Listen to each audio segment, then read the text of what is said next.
কাটা ভালো চিংড়ি মাছের টক 7 টাকাতে কিনবে লোকে গিলবে গো পাগল আরে গিলবে গো পাগল গিলবে গো পাগল ইলিশ মাছের কাটা ভালো চিংড়ি মাছের টক আর 7 টাকাতে কিনবে লোকে গিলবে গো পাগল আরে গিলবে গো পাগল আরে গিলবে গো পাগল তোর কচি বোনা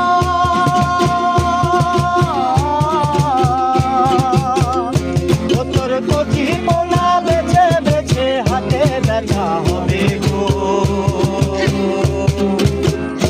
কোটে আর বেচিস না ও 30 টাকা কেজি মাছ বাবু বে খাবে গো দিয়ে বেশি